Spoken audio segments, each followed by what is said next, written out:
Church के आगे हनुमान चालीसा वगैरह कर रहे हैं या उसको ये कर रहे हैं, तो ये गलत है। ये गलत है। हम मस्जिद के नज़दीक में जाके गीता पाठ करें या फिर हमारे मंदिर के नज़दीक में कुरान का पाठ करें तो ये उचित नहीं है। इससे धार्मिकता फैलती है।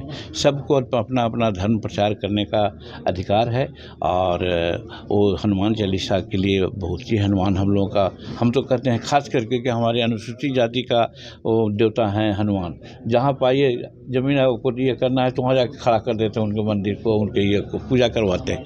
तो हमारे देवता हैं, उनको हम आराध्य मानते हैं, लेकिन इसका ये मतलब नहीं कि ये हम गिरजाघर में और जा कर के मस्जिद के नज़दीक में इनका पाठ करें, ये उचित नहीं है।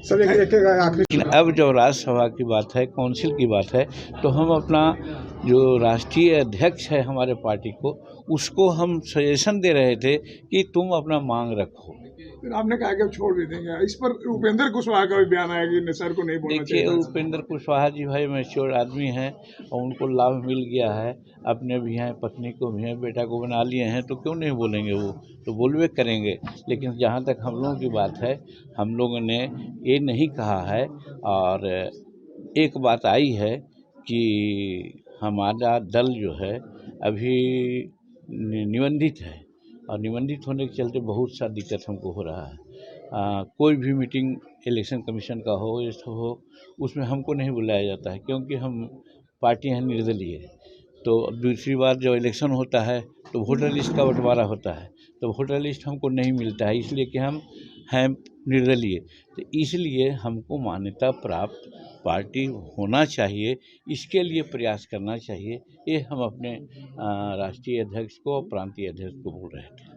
चलिए, बहुत गलत हो रहा है, दुखदपूर्ण बात है। बंगाल ही नहीं, पाकिस्तान में भी कुछ इस प्रकार की बातें आ रही है। तो हम तो समझते हैं कि ये दोनों हमारे अंग थे। एक समय है, समय के अंतराल में इन लोगों का बंटवारा हुआ है, लेकिन वहाँ हमारे बहुत लोग हैं और यहाँ भी पाकिस्तान या बांग्लादेश के लोग भी यहाँ हैं। जिस प्रकार से यहाँ हमारी जनसंख्या बढ़ रही है, आज यहाँ मात्र 7 या 6% थे माइनॉरिटी की, तो उनकी जनसंख्या 17% हो गई। लेकिन पाकिस्तान में हमारी जनसंख्या 7% या 11% थी, वहाँ 1% रह गई है। उसी प्रकार से बांग्लादेश में भी है।